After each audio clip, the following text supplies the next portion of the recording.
Okay, welcome everyone to the Oxford seminar. Our speaker this week is Matthew, who will be telling us about verification of neural AI agents. Cool. Yeah, thank you very much for the invitation. This is, my title of my talk is Developing Programming Language Support for End-to-End Verification of Neural Systems. This is work that I've done as part of my postdoc and continuing as a lecturer at the University of Western Australia, and also with Wen Kok and Bob Atke at the University of Strathclyde, and Katya, who's in the audience here, who's now at Southampton University. There are also many other PhD students and master students who have contributed to this through both time. But I'm going to launch. No, I'm not going to launch. Yes, okay. I'm going to launch straight into a motivating example of what I mean by this. So let's consider that we have a very simple cyber-physical system. We have a car that is driving along the road. This car we would like to steer with some sort of AI agent. There is a strong, unpredictable crosswind blowing across the road. So this is a kind of stochastic system. We don't have full control over all the variables. The car, the agent, has a noisy sensor reading of its position. So it's an environment with imperfect information as well. And the goal is very simple. The AI agent needs to keep the car on the road. So, very simple, motivating example. I should say, if at any point people want to ask questions, please do ask questions. You're very welcome to. How are we going to model this problem? Well, we're going to assume that we have some very simple controller that is going to take as input, it's going to take the current sensor reading, and it's going to take the previous sensor reading. And what it's got to output is its change in velocity. And that's how it can control the car.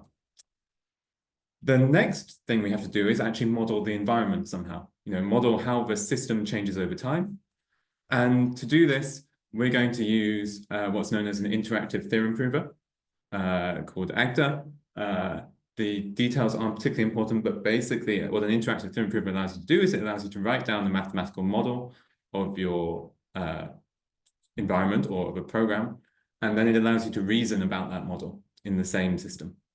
And if you're lucky, the interactive theorem prover also allows you to extract some executable component from your model as well. So you can actually run the formally verified model.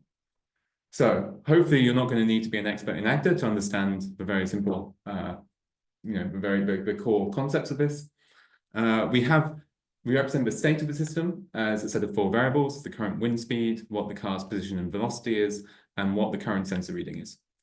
And updates of the system take the form of observations, and what the observations consist of is what is the shift in the wind at the current point in time, and what is the current error on the sensor reading.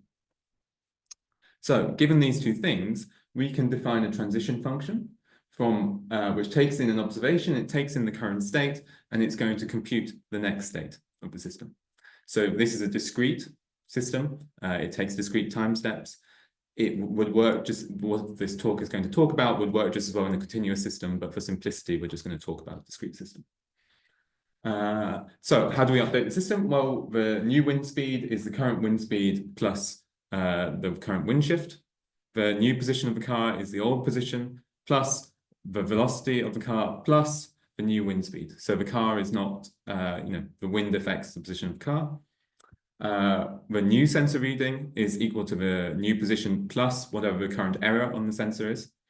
And the new velocity is the old velocity plus whatever the controller is telling us to do. And given this next state function and a list of observations, then we can start in some initial state, and basically we can just iterate the next state function across the list in order to obtain the final state. So this is a very simple model of our environment that gives us evolutions of the system based on a sequence of observations. What is our safety theorem that we'd like to prove? Well, we're going to say, assuming that the wind speed can shift by no more than 1 per unit time, and that the sensor is never off by more than 0.25 units, then we want to prove that the car is never going to leave the road. Obviously, we can't guarantee if the sensor is off by meters and meters, you're never going to stay on. But subject to these sensible conditions, we'd like it to be safe. Okay, we can encode this up in our theorem prover as well. We can say What's a valid observation? Well, it's exactly what we just said. The sensor reading, the sensor error is less than 0.25 and the wind shifts by less than 1 unit. And we can say what it means for the car to be on the road in a given state. And we say that its position is just less than or equal to 3. So the road is 6 meters wide. And then finally, we can actually state our safety theorem in our interactive theorem prover. And this says that for any sequence of valid observations, then if you compute the final state after that sequence of observations, then the car is going to be on the road. And this is really, this is an infinite time horizon. There's no limit on the length of this list of observations. It is a temporal property, so it's talking about, for all the time. And how do we prove this? Well, in the theorem prover, and I can show you the file that does this if you want after the talk, you can prove by induction on the list of observations and do a lot of algebraic manipulation. But what it boils down to is it turns out that if you can prove this lemma about the controller, then you can prove the final property, the final temporal property of safety. And what does this lemma say? Well, if x and y are the current and the previous sensor readings, then it says if the current and previous sensor readings are both less than or equal to 3.25, then it must always be the case that the absolute value of the output of the controller plus 2 times the current sensor reading minus the previous sensor reading is less than 1.25. And that turns out that's the condition on the controller that you need in order to get temporal safety of the system. So this is what we've got at this point. We've got some abstract controller, and we've got some lemma that it must obey, some property that it must obey. And the question is, how can we implement this controller as a neural network and then prove the required result about it in a way that we can connect up to the bigger proof about the temporal safety. So this is really what we're going to talk about. Can I get rid of this somehow? This is what we're going to talk about. And these are our real contributions, I feel, over the past 3-4 years of our work, is that we're going to talk about in general, how we can decompose in general this AI agent verification problem, not just this particular example, but in general, and our tool vehicle, which actually facilitates this decomposition. So it makes it possible. Yes. Oh, it's very laggy, isn't it?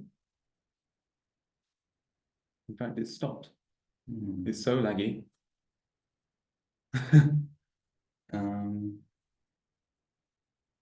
Okay. Great.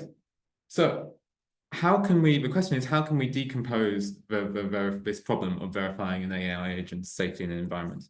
So we have an agent A and it's acting in an environment. And we have some safety property that is a property of the agent interacting with the environment. So in our simple example, this was the final safety property for all valid observations that is on the road in the final state. And the question is, how can we represent this agent?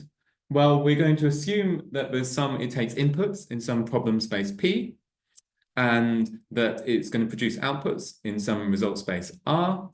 And that, from our human intuition, that there is some mathematical function that maps, inputs in problem space to the correct results in the output space. And that if we could find this function H, then we could prove that this H was safe in the environment. So in our example, P is going to be 2 real numbers. It's the sensor readings, and then R is going to be the change in velocity. The important thing to emphasize here is that the problem and the result spaces are semantically rich. They are actually meaningful quantities in terms of the model of the environment. They refer to physical quantities. So meters or meters per second or real world units. And there's nice compositional semantics about how they relate to the rest of the environment, usually through the laws of physics. But we still have this problem. How are we going to find this hypothetical function H? We're going to use machine learning to approximate it. So machine learning, unfortunately, doesn't work over arbitrary, state spaces. It really only maps, input vectors, big vectors of real numbers to big vectors of real numbers. So what we need to do, what the standard machine learning approach does, is it takes an embedding function which maps objects in the problem space down to large high-dimensional vectors in the input space, and it maps, and you have an unembedding function that does the opposite direction. It maps things in the output space to objects back in the result space, to the decision that the agent should take. And the crucial thing here is that really the input and the output spaces are entirely semantically meaningless in the sense that their quantities in there will be unitless. Even if a domain expert were to look at vectors in those high-dimensional spaces, they would not immediately be able to read off what quantities they were referring to. But given that we have those, we can then train a machine learning algorithm system F, a function that maps between the input space and the output space vectors. And what is our new goal? Well, our goal is now to prove the safety of this composite agent in the environment. There, you have the actual neural network with the trained parameter weights. That's the thing that you train, and you compose it with the embedding functions to get your final agent that acts in the environment. So this is a very simple model so far, but it gives us a really nice idea of how we can actually decompose this proof. How can we prove P? Well, the answer is that, the answer that we suggest is that you really need to find some property Q such that if for any agent H, if Q holds of that agent, then that agent is safe in the environment. And then you need to prove that Q holds of your agent. And in our example previously, we had this controller lemma. This controller lemma was exactly this Q. This is deceptively simple, but this is very nice because what we've managed to do is that on this left-hand side involves no machine learning whatsoever, right? This is purely symbolic reasoning about a nice compositional environment system. And on the right, this involves nothing about the environment. So this is purely a property of the agent itself. So we've somehow decomposed the two parts of the problem. One about reasoning about machine learning, one about reasoning about the environment. So, but you, sorry, question. Sorry, H. What is H? So H is some instantiation of that ideal function, Right, okay. Capital H. So it's just some agent. It's some implementation of the agent. And what we're saying is we really don't care what. If we can prove that this holds for any implementation of the agent, right, then it will certainly hold when we instantiate the H with the neural network implementation.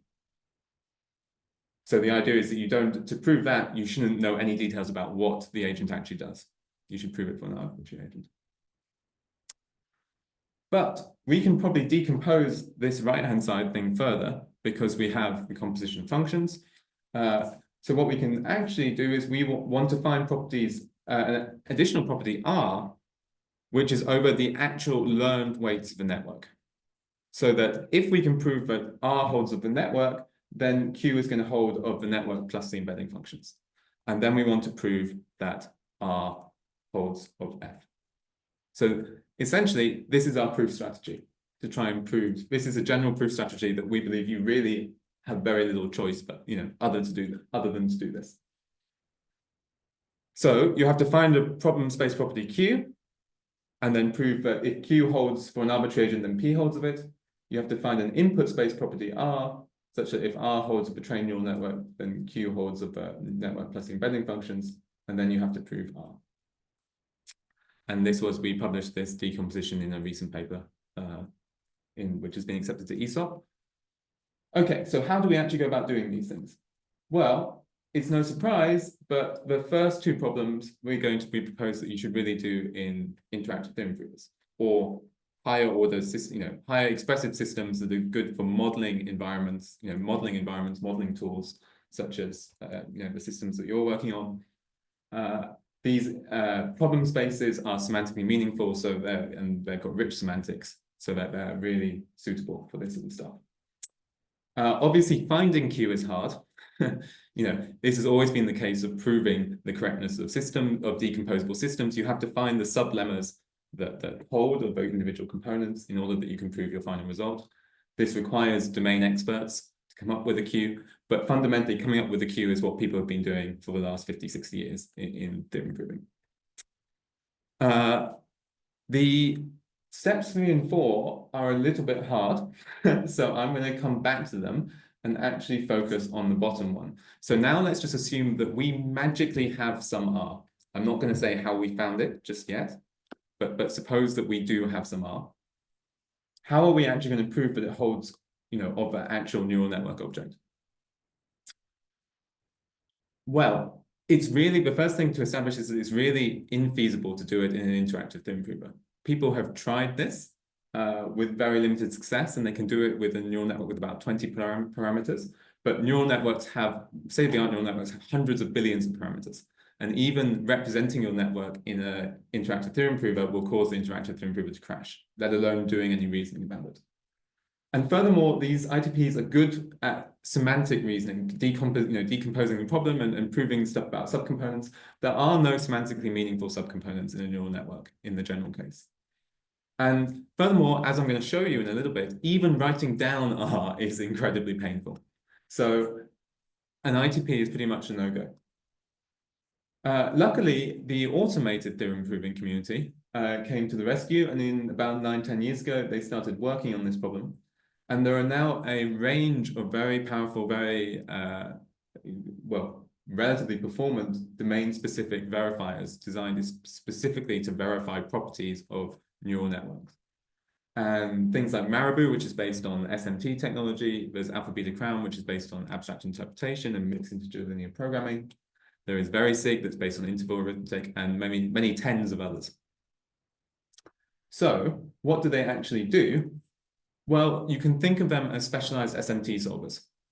You have a model of your network, and for every input to your network, you represent it with you represent them with an abstract variable, x0, x1. And in our case, you had 2 inputs. And our network also has outputs. So for each network, you also create an output variable. And then what you do, if this is going to work, is you write a set of constraints over those input and output variables. And what the solvers do is they say, is there a satisfying assignment to those set of constraints over those variables? It hasn't worked, so the internet is obviously not. So let's have a look at the Win controller example. So these are the low-level properties that is the corresponding property for the Win controller that is just holds up the neural network. Remember, I haven't said how we've got this yet. That's still magic that I'm not revealing. But essentially, you have these input variables x0, x1, and you have a set of constraints over them. And what the solver does is it says, is there an assignment to the input variables such that these constraints are all satisfied? And if there is, it will produce that assignment. And if it's not, it will say there's no assignment. And it generates, you'll notice it actually generates 2 queries. It has to check 2 different satisfaction problems in order to prove. I'm also going to show you how horrible this can get. I'm going to show you a larger specification for an image classifier. This is something over image classifier. There are 3,000 lines of constraints full of completely uninterpretable numbers, which are all in this embedding space, right? This input-output space. So the idea that a human is going to reason or reason about these in an ITP is just, it's a no-go. Can I ask, not to be picky, but like some of those are redundant, right? Though, like 1867 and 1868. Sure. So some of these are redundant. You could probably cut this spec in half. Okay, but that doesn't like speed up anything. But it's not going to speed up anything. You have to basically you generate a load of redundant constraints. You have to collapse them somewhere. You might as well let the solver collapse them than us collapse them. Okay, that makes sense. But it's an excellent question. Yeah. Okay, so hopefully I've convinced you that really this stuff is for an automatic theorem prover, not an interactive one. So, So at the bottom, we're going to use ATPs to prove that these properties hold the network. So the real question is, how can we find R, and how can we prove that R implies Q? R of the network implies Q of the network plus the embedding functions. As you've just seen, R has no real semantic meaning in terms of real-world quantities, which strongly suggests that we need to automatically derive it from Q, because no one wants to start reasoning and trying to write that spec down manually. And it should come from Q and the embedding functions E and U. Okay. Again, I'm not going to tell you how we do that, but that's, I am in a sec, but not just now.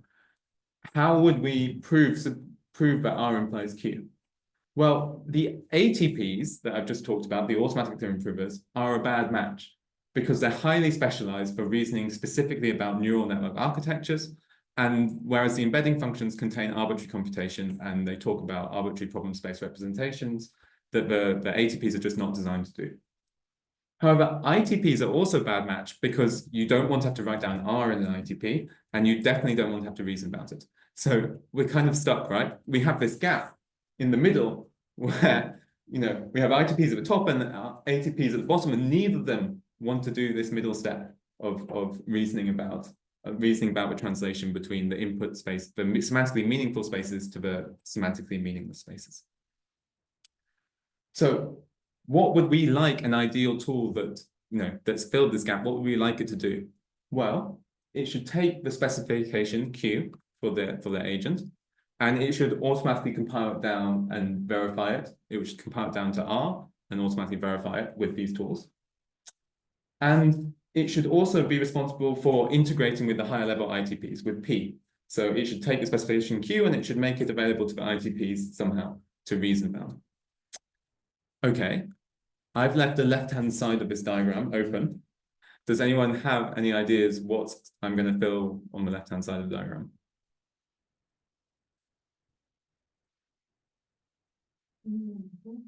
Neural network, yes, neural network stuff, exactly. So in particular, training, right? Because by default, you train neural networks on a load of input data, input-output pairs, or if you're doing reinforcement learning, if you're doing input-output, if you're doing guided learning, if you're doing learning without any data, you can also do that. But there's no reason to believe that your neural network will learn to obey the specification perfectly just from your training, your standard training procedure alone. So somehow you need to take your specification and you also need to use that to influence training. And then another thing that you actually need to do is that it will be unsurprising to people, I suspect, that verification is a very expensive procedure and will take hours, if not days, for very large neural networks. So what you actually want to do is you want to have a very lightweight counterexample search procedure that is much less expensive, is not complete, unlike verification, but will hopefully spit out lots of counterexamples. Only when that fails do you then send it off to the verifier. And of course, you want feedback between these. The counterexamples found by the search and by verification need to feed back in training, and you need to keep iterating until you come up with a neural network that actually obeys the specification.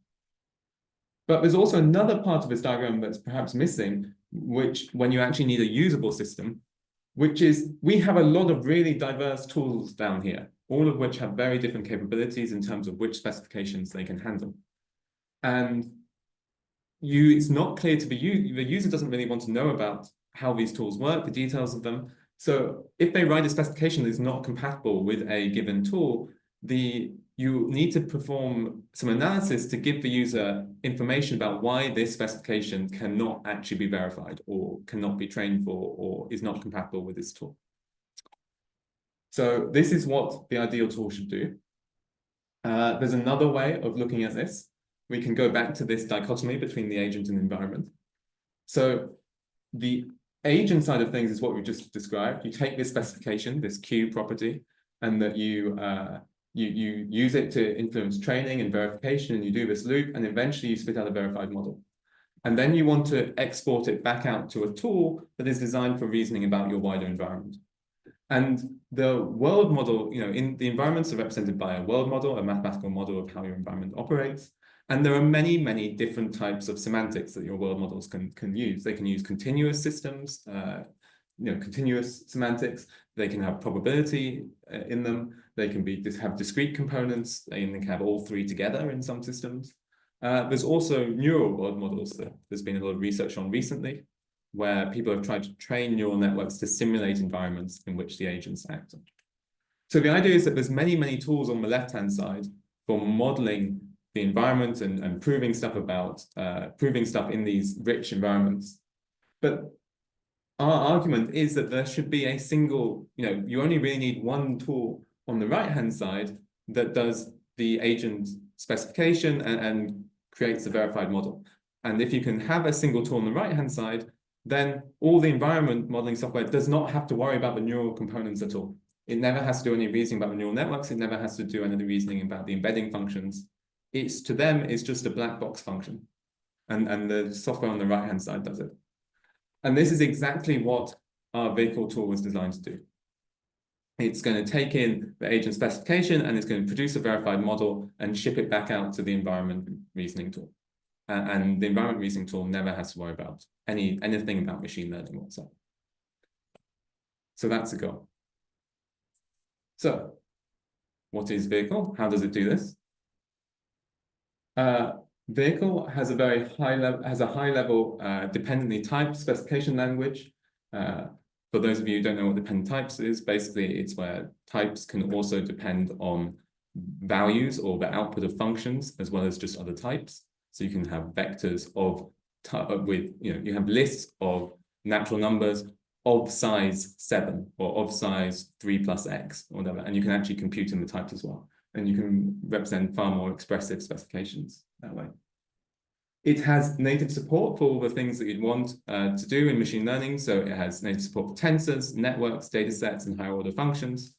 And then given a vehicle specification, the vehicle compiler can compile that single specification down to loss functions for training, Marabou queries for verification, and then currently Agda modules for integration with the full safety proofs. So at this point, I'm going to show you the vehicle specification. I come to that as well. So yeah, sorry. Yeah, I thought best just to say the things that we 100% do. So this is a vehicle specification that represents what we were looking at before. I can show you some more complicated vehicle specifications. We've got ones that's a couple of hundred lines, but I can show you afterwards. This is, so what do we define? Well, we say that our input vector, we define a new type for our input vectors, and we say it's a tensor of rational numbers of size 2. The value stored at the first index is 0, and the value stored at the second is, sorry, the value stored at the first index is the current sensor reading, and the value stored at the second index is a previous sensor reading. We do the same thing for output vectors, and the velocity is 0, and velocity is the first value. Because it's dependently typed, if you wrote 2 here, it would actually error because we know that the output vector is of size 1. So when we actually used that value later on to index into the tensor, we'd get errors in the spec. So the next thing we say is that we have some function called controller. And it's a function and it maps input vectors to output vectors. And what we do is we annotate it with this network annotation in order to say to vehicle, this is going to be implemented by a neural network. And that compile time, what the user has to do is the user has to pass the network to the compiler, and the compiler will take the network and the specification and compile it down. Crucially, nowhere in the specification do we actually require them to write down what the neural network is. There's no weights, there's no parameters, there's no layers, architecture, nothing. It's just a black box function. We then have a normalized function that as part of the specification. And what this does is it takes an input vector where the units are in meters or they're both in meters and meters per second. Sorry, meters, because they're both sensor readings. And maps it to the range 0, 1, which is the standard input range that is advised for machine learning algorithms to work over. And it just normalizes it down to that range. Does anyone have any ideas about what this maps to in our earlier model? Earlier model of the general problem where we had P, Q, F, C. This is E. This is the embedding function, right? This is the map from the real world units to the unitless values in our input space. Exactly. So what we can do is we can now write down our safety property. So we had this notion of when an input was safe if both sensor readings were absolute value was between less than 3.25, and that the output of the network, if we call it Y, so we normalize the input X, we apply the controller to it, we extract the velocity component of the output, and then if the output is safe, if the output of the controller plus 2 times the current sensor reading minus the previous sensor reading is less than 1.25 in absolute value. And then finally, what we say is that the neural network is safe, if the controller is safe, if for any input X, such that it is a safe input, then it's a safe output. And this is really this is a universal quantifier. It's over an infinite. We're over the rational numbers, so it's really an infinite, an infinite set. It's not just testing. Okay, so we have this specification that's written in vehicle of our network. Obviously, we have a lot of different backends in vehicle, so it's really important that we know, A, the meaning of a vehicle specification, and B, the meanings of all the backends, and then prove that compilation actually preserves the meaning so that what you're training for is the same as what you're verifying, which is the same as what you're exporting to the interactive theorem prover. So we have a standard denotational semantics, which is compositional for the language. I've shown a very small fragment of it here. It's very uninteresting. It's exactly what you'd expect. Booleans in the language are mapped to mathematical Booleans, or in the language is mapped to mathematical or, etc. Okay, so we have this specification language. The question is, how do we actually use it to deliver on all the promises that we've made about what you can do with it? So we're going to look at training first. So what you can think of, we saw that specification before, right? Where we had the abstract network, and then we had a property at the bottom. So what you can think of a property as is a function that a specification is when you give the specification implementation of the network, and in the standard semantics, that will return a Boolean value. Is the specification true or false? Unfortunately, this isn't very useful for training because, a 1 or a 0 doesn't give you any information about, if you're false, i.e. 0, it doesn't give you any information about how to go about making it, which direction you need to move the weights of the network in order to make it fulfill the specification. But hypothetically, suppose that we could instead interpret the specification in a different way. So we're going to say bracket subscript L, and we could interpret it as a function not to the Boolean, not from a network to the Booleans, but a function from a network to the real numbers. And the number, what we would hope, would be represent how true the specification is given that network. So, for example, you might imagine positive numbers represent true, and the more positive the number, the more true it is. The more negative the number, the more false it is. And if that interpretation of the program into that function that we've got to the real numbers was differentiable, then what we could do is we could use all the standard machine learning algorithms that are used to train for data, and we could actually differentiate the specification, the truth value of the specification, with respect to the weights of the network. And then the gradient would point in the direction where the specification became more true. So how do we do this? Well, I'm going to give you one example of how you might do this. You might map the Booleans in this non-standard denotational semantics to the range 0, 1. You might map true to 0 and false to 1, and then the Boolean operations as arithmetic operations over those values. And I'm not going to go through the full examples, but you can check that this really does work in some sense. If you have true or false, so you have 0 times 1, that's obviously 0, which gets mapped to true, which is exactly what you'd expect in the original Boolean semantics. Obviously, you might ask, how have I come up with this translation? The answer is that there's basically an infinite number of different ways that you can translate you can embed the Booleans into the real numbers. Obviously, they're very different size of sets. But people have proposed different types, and they're all known at each translation is known as a differentiable logic. There's ones based on fuzzy logic, traditional fuzzy logic from probabilistic logicians. There's ones based from a neural network community, like DL2. And there's recent work, I think you had a talk by Matteo actually very recently about quantitative logic and his proposal for how you might translate the Booleans into the real numbers. But regardless of which differentiable logic you choose, you would really hope that the translation was sound. I.e., for any expression of type bool that is, then if the denotation under the loss denotation, we call this the loss denotation because you can use this as a loss function. If the loss denotation of an expression is equal to denotation of true, the loss denotation true, then you'd really hope that the denotation of the original expression was also equal to true in the Booleans. The big open question in the community is really, or it certainly was a few years ago, was that how to handle the semantics of quantifiers. How do you translate quantifiers into a real value?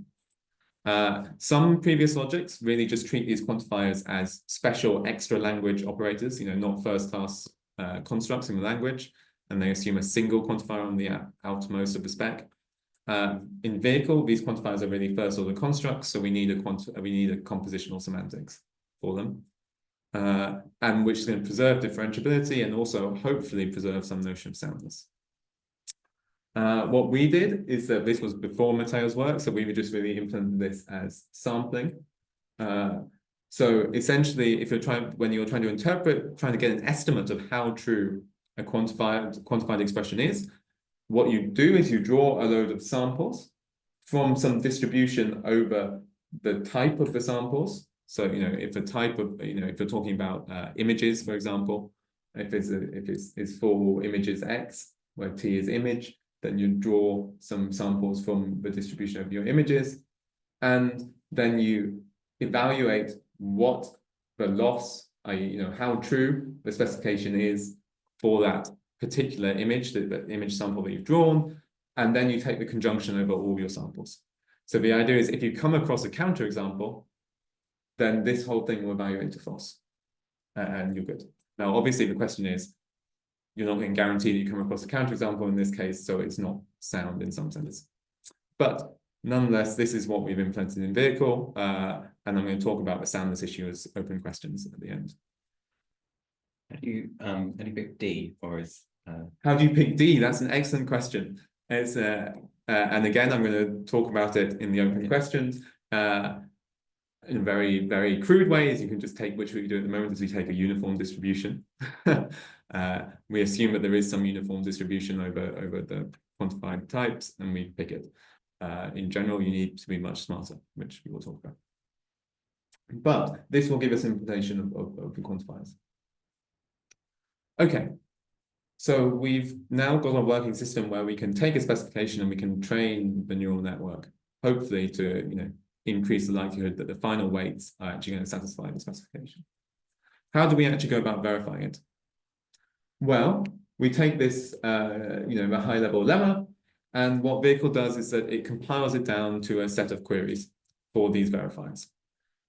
So this is the set of, and the query should be equi-satisfiable. So, if you can find a satisfying assignment to the queries, then the original property doesn't hold. If you can't find a satisfying assignment, then the original property does hold. So let's actually try it out. Live coding demonstration, always dangerous. So here, that so you can actually see it. Okay, so what we have here is we're going to call the verify command of vehicle. We take in the specification, so the specification file that I just showed you earlier. And then we want to say, well, we're going to pass you in a network as well. So here we give the name of the network in the specification file. So that's the controller that we gave. And then we're actually passing it to the trained network file, the file that holds the trained network. And this is actually the file that is deployed when you run inference, when you run inference using the network, this is actually the file that is used. We're going to use the Marabou verifier. And then we're going to export, we're going to create a cache as well, which I will talk about later. But if we run this command, what you see is a very small network, so it's incredibly quick. It's compiled it down to both of those queries we've seen. It's run Marabou, and Marabou has said that there are no counterexamples to it. So we've actually proved that this network obeys that specification. Okay, how do we do this? I'm not going to go into the gory details of the compilation algorithm. I'm only going to talk about some of the pain points. We need to compile it down to this equi-satisfiable vehicle expression. But while compiling, what do we need to do? Well, the first thing is that in the specification, we're representing the network as a function from input vectors to output vectors. But if you look here, in the queries, we're actually representing it as a relation. between the input variables and the output variables. We have x0 and x1, and y0 represents the output of the network. So the compiler needs to change the representation of the network from a function to a relation. It also needs to move the quantified variables from the problem space to the embedding space. So here, this specification, the high-level specification, is really talking about, it's quantifying over the inputs x and y. These are quantities in the problem space. They are actual values with real-world units of meters, right? Whereas here, all these numbers in here don't have any obvious relation to the variables here. So they're input space variables. So the compiler needs to handle that translation automatically. We also need to remove conditional statements from deeply embedded in higher order functions, which is quite tricky. The actual one that has caused us the most pain is that we actually need to ensure that compilation time is linear in the size of the input and the output space in most cases. If you do it naively, then if you do step 2 naively, then that's actually cubic time. It takes cubic time to move the quantified variables from problem space to embedding space. If you are trying to verify, for example, an image classification network, and your image is maybe 10,000 pixels, and you have a cubic algorithm for doing that, suddenly you have days just to compile your specifications down, let alone call the verifier. So trying to actually compile it in linear time in the average case is actually really quite tricky. We have an unpublished algorithm that is nonetheless up on the archive that you can go have a look at. We're currently working on formally verifying it. So another important usability concern is actually, I mentioned this earlier, is this error reporting. So Marabou actually only supports linear first order specifications. So what do I mean by linear? I mean, you can't have constraints of form x squared is greater than 0. You can't have polynomials in your constraints. And first order, I mean, you can't have mixed quantifiers. So you can't have for all and exists in the same spec. You have to either use for or you have to use exists. And this means that we actually need to reject some specifications in a way that's actually helpful to the user. This is a really common problem to many specification languages. It didn't seem to be solved. We tried it out in all these systems and they just output, we can't solve this spec with no diagnostic error messages. So we actually came up with the idea of using the very same dependent type checking algorithm, the core dependent type checking algorithm in Vehicle, to type check the original specification in a non-standard type system. And the non-standard type system over-approximates membership of the set of first-order linear properties. And because the type checker is a constructive algorithm, it actually produces a proof that a given term is linear or non-linear. We can actually use this generated proof term to construct really nice error messages for the user. So if I give an example, okay. So here is a very simple example of an inbound specification. Stop the video. Oh, no, I think it's fine. Is it fine? No, just like a little. Okay. So here's a very simple but non-linear specification. We have some quantified variable x, and we want to say that the square of f applied to the square of x is greater than 0. So this is a classic example of the non-linear specification, but the non-linearity is hidden here. And if you pass in a constant, for example, this wouldn't be a non-linear spec. So if we look at the error message that Vehicle generates, we actually get something really nice, which says, well, I have to read it for you because it's covering up, but it says, error in spec, the property P contains a non-linear constraint, which is not supported by the Marabou query format. And then it actually gives you a diagnosis of why it's non-linear. So it gives you the reference, the quantified variable x was introduced at position, which I can show it, at line 9, column 13 to 20, and then it's used as an input to the function square, which is then used on the left-hand side of the multiplication. So it allows the user to pinpoint it. You may think, can't the user just spot that it's non-linear? The answer is that when the specifications get very big, it's actually remarkably hard to work out, where the non-linearity might be coming from. And it's actually really not very trivial to do so. So these error messages really actually help ease the frustration of the user from using the system. Okay, so we've done verifiers, we've done training. How about the exporting the ITPs for modeling the wider environment? There are many fantastic interactive theorem provers out there. So there's the general self-contained systems that are like ROC and Agda and Idris and Lean and all these famous theorem provers. There's the specialized ones that are really designed for reasoning about particular domains. So the one I think we were talking about earlier over lunch was Kimara X, which is a theorem prover which is specifically designed to reason about systems of differential equations and prove results over differential equations. And then there's lots of future systems. There's a lot of work on probabilistic programming currently and coming up with probabilistic models of the environment and double categorical systems, which you guys work on as well. Currently, Vehicle supports cross-compiling specifications to Agda, and then ROC support is on a branch which is waiting to be merged in. The ROC support was actually implemented by a master's student in about 2.5 months. BSc student in 2.5 months who had never used ROC before. And it's about 500 lines of Haskell code for the Agda backend and the ROC backend. So it's really very, very simple to integrate a new backend into the system. Because he was doing it by analogy with what Matthew has done in Algorithm, but this is to say that yes, once one or two are done, the others are easy. So it's really not the integration is really very shallow. Okay, so I can actually demonstrate this as well. What we can do in Vehicle is that we can now use, instead of saying the verify command, we can now export. We're targeting Agda.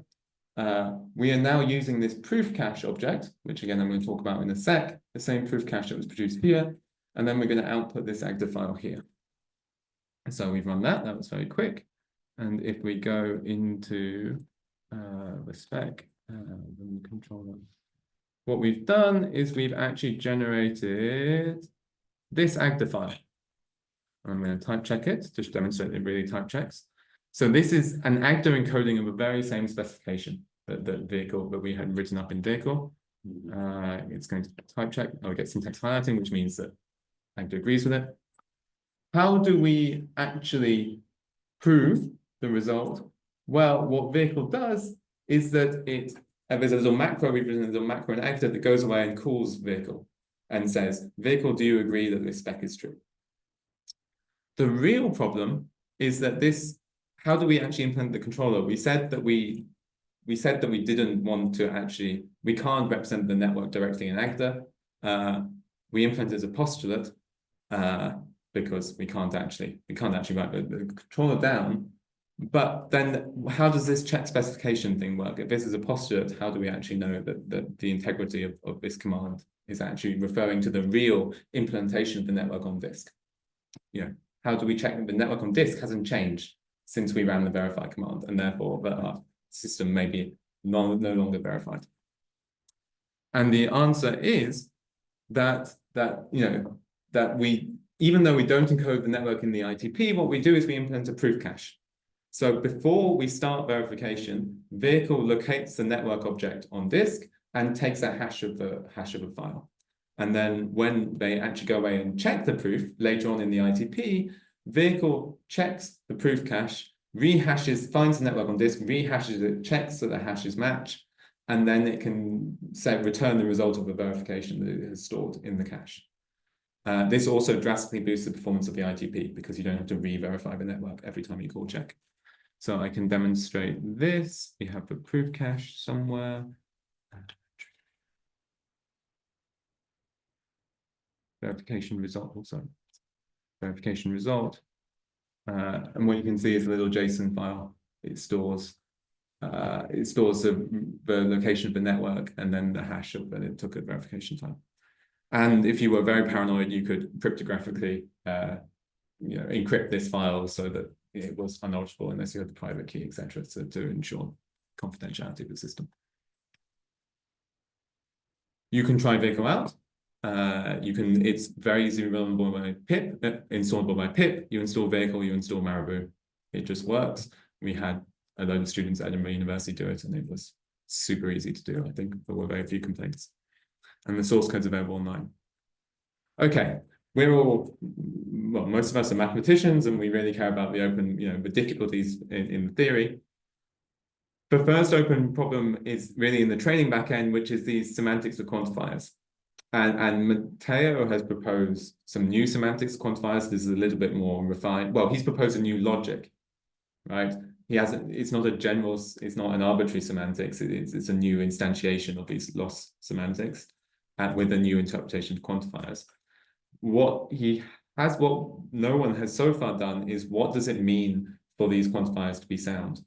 And obviously, because you're no guarantee that you're actually going to hit upon an example which disproves the quantifier, it's not going to be sound in the standard sense that we wrote down earlier, but you might be able to come up with a new definition. And something that intuitively plausible would be that if you, as you tend towards an infinite number of samples from your domain, then the value of the loss semantics, and if the value of loss semantics converges, then your denotation of original expression is going to be true. Proving this is incredibly difficult. You need to come up with an inductive hypothesis over your set of distributions, and that inductive hypothesis needs to be invariant to the various transformations as you build the language, as you build up the compositional semantics. I honestly have no idea what that inductive hypothesis would be, and I'm not aware of anyone who's working on it at all. It is, however, we talked about sampling, and how do you sample from these quantifiers? Actually, we'd like some intelligent way to sample from them, which is more likely to find counterexamples.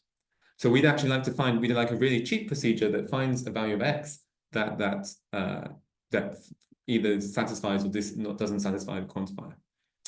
And we can't use full verification because that's very expensive, and we want to run this in a training loop. Actually, we can reuse differentiable logic, because if, before we were differentiating the specification with respect to the weights of the network. However, if you remove sampling and instead treat the quantified variable X as a free variable in your specification, then we could use gradient descent to actually optimize. We could keep the weights of the network constant, and we could actually optimize for the value of the variable instead to find that value for that variable that disproves or proves the quantifier. This is soon to be implemented in Vehicle, hopefully this year or next year. It's a little bit tricky mechanically. What are some open problems in the verify backend? So, physics is famously non-linear, but we've just said we can only handle linear specifications. There's some very, very recent work that's appearing in Europe next year, which is a big AI conference that looks at solvers that can handle non-linear constraints. So maybe it would be good if we could integrate some of those. On the type, on the type theory side, we had this type theory that checked whether these specifications were linear or mixed first-order quantifiers. But many of these solvers are not based on SMT technology, but are based on abstract interpretation with various and they over-approximate the set of reachable things with various geometric shapes. So what you actually need to do is you need a type to reject specifications as not compilable down to those shapes. You need to actually over-approximate, well, you need to have a type system that decides membership of those geometric shapes. And it's not immediately clear whether there is such a type system that does that. And if there isn't such a type system to do that, well, then how on earth can we actually produce usable error messages for the users? There are many, many, many, many, many other problems. I'm not going to talk about them all here. We did publish a paper with a load of collaborators in the field about all the problems that we think there are in this field currently that you can go away and read. But I'm happy to answer questions on any one of them afterwards. So, conclusions. Well, hopefully I've convinced you that Vehicle allows you to write formal specifications of AI agents, and then it then facilitates training, verification, integration with upstream software. And it removes the burden of any of the upstream environmental modeling software from having to reason about the agents themselves, the neural networks themselves. It has a very strong theoretical foundations. We've got a dependent type theory. We've got both standard and novel denotational semantics that justifies what we're doing. But at the same time, we also have a really strong emphasis on the usability of the system. We have an intuitive specification language. We really put a lot of focus on error messages, and we've thought about performance quite hard. Still a couple of performance niggles here and there. And we have quite detailed documentation and on both the language and the command line bindings online. So we're really trying to pitch this as a real usable tool. Ooh. Collaborations going forwards. I mean, hopefully I've shown some very interesting theoretical problems that still exist in the area. We're also super interested on trying it out real world, cyber physical systems that people are interested in verifying. And we're super keen to collaborate with anyone who might have either related ideas or any other random ideas where they think that this sort of stuff might be useful. So, yeah. Thank you very much for listening.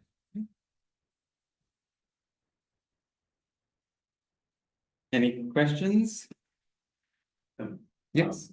Thank you for this really wonderful talk and this really exciting project. So on the previous slide, you suggested you're going to maybe try to expand to different problem domains. Am I right in understanding that fundamentally, except for the use of quantitative logic as part of the training, there's nothing essential about the use of neural networks as the thing that you are verifying the fact, right? Yes. It can be standing in the middle of a variety of different kinds of system that could then be put into a variety of different kinds of interactive theorem provers. That's the idea. Absolutely. So in theory, in theory, you can have a support vector machine as the implementation of the network. If you had a solver on the back end, but if the primitive Marabou, but the support vector machines, then it would work in exactly the same way. The only thing you'd have to plug in the solver in the back end.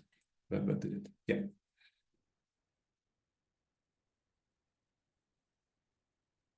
You have another. I have another question.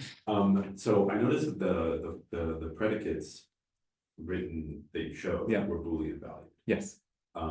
Is the idea that that you would take a predicate and derive its quantitative analog, or is the idea that in general you would write a separate predicate that was quantitative already? No, so the idea is that very much the user just writes a Boolean specification, because you have to remember the people who are writing these are probably going to be engineers. They're not going to understand quantitative logic. The idea is that they just write down a Boolean specification. Really, they have this notion in their head that this is a really hard specification. It's true or false binary specification. It's either safe or it's not safe, right? And then what the compiler does is that it actually given this denotational semantics, it can actually use the denotational semantics to convert an arbitrary Boolean valid vehicle expression automatically into a TensorFlow graph that computes this real valued number that represents how true it is. And then what the user gets on the Python side is literally just a TensorFlow graph object. They have a one-line command in the Python bindings.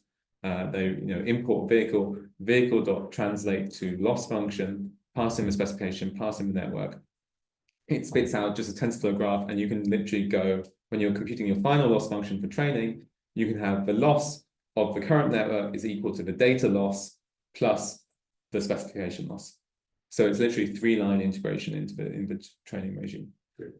Yeah. I think I can also add theoretically to this.